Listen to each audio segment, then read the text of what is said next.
Nous sommes au cours Florent, l'une des formations parisiennes les plus prisées des apprentis comédiens en France. Plusieurs grands acteurs sont déjà passés par là, mais l'école d'art dramatique reste tout de même un investissement. Pour Laurence Côte, actrice et enseignante dans l'établissement, les écoles de théâtre apportent plus que les bases de la comédie. C'est grâce aux écoles que j'ai rencontré mon premier agent, fait mes premiers castings. Quand on vient de nulle part, c'est quand même un endroit où on n'a pas forcément des réseaux, des connaissances. Ça reste un endroit où on rencontre d'autres gens qui ont la même passion. Il faut avoir un truc, faut accrocher l'image. Ça, c'est un truc, c'est les dieux qui donnent, hein. C'est le berceau, quoi. Il y a des gens, ils l'ont, d'autres, ils l'ont pas. Le cinéma est-il alors réservé aux élus des dieux?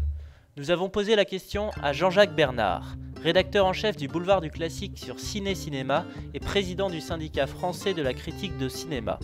Rendez-vous est pris au Studio 28, une petite salle de projection parisienne dessinée par Jean Cocteau en personne. Tout le monde peut devenir acteur au cinéma. Pourquoi? Parce que le cinéma a cette faculté de pouvoir découper, de pouvoir s'approcher, de pouvoir cerner un personnage sans qu'il soit obligé de gesticuler avec des grands gestes ou d'avoir une voix magnifique de stentor comme l'ont les acteurs de théâtre. Ce qu'attend un cinéaste, c'est une certaine photogénie de son héros.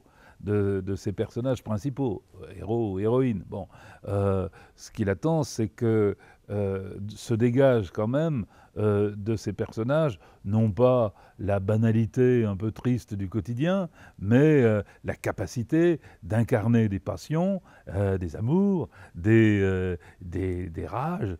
Et puis, ce qu'on attend aussi, c'est une certaine plastique. Il n'est donc pas si aisé de devenir acteur. Il est 7 h du matin, porte de Vanves dans le 14e arrondissement de Paris. Comme chaque samedi, Antoine Chappé y tient un petit stand avec son frère. Passionné de livres anciens, Antoine est pourtant un acteur à la filmographie bien remplie. Néophyte, il fait ses débuts en 1987 grâce au réalisateur Patrick Grandperret, qui lance la carrière du bouquiniste. Une exception dans le monde des acteurs aujourd'hui. Quand j'ai commencé, j'ai fait le premier film de Clapiche. Clapiche, je connaissais Laurence Ferreira, Barbosa. Alors j'ai fait le premier film de Laurence Ferreira, qui connaissait Marion Vernou. Donc ça, c'est une sorte de réseau. C'était des réseaux, c'est pas honteux. C'est juste les gens qui démarrent en même temps, de la même génération, qui ont été à l'école ensemble, et puis qui ont envie d'avoir affaire à des comédiens avec qui ils se sentent bien. Et par contre, je vois autour de moi beaucoup de gens qui galèrent. Donc, non, je crois que c'est vraiment fermé. Tellement, mais je veux dire même ça se referme pour des gens qui sont déjà. Un obstacle bien réel pour Antoine Chappé, dans un pays où le cinéma est affaire de famille et où le nom prime parfois sur le talent. Il y a la vision française de l'acteur et la vision américaine, ou la vision anglo-saxonne. Dans la vision anglo-saxonne, être acteur, c'est un métier. Donc c'est quelque chose qui s'apprend et se perfectionne sans cesse. Un acteur anglo-saxon a un rapport un peu ouvrier à son métier.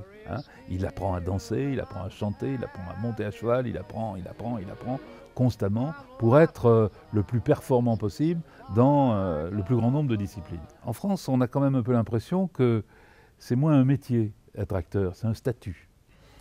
Pour d'autres, être acteur n'est pas une question de statut. Acteur, mannequin et cascadeur, Karl Evrard Landler gère son image et sa carrière comme une petite entreprise. Roissy, Charles de Gaulle. De retour de Suisse, Karl revient d'une séance photo à Genève pour le groupe La Fuma et se rend à son entraînement quasi quotidien, essentiel à son activité de cascadeur. Il a travaillé dans l'équipe cascade de nombreuses productions de Luc Besson. Il est aussi apparu dans plusieurs séries françaises ainsi que des courts et longs métrages. Officiellement comédien, Karl ne rechigne pas à la tâche, quelle que soit la nature du contrat. Un acteur aux multiples facettes, bien plus proche de la vision anglo-saxonne.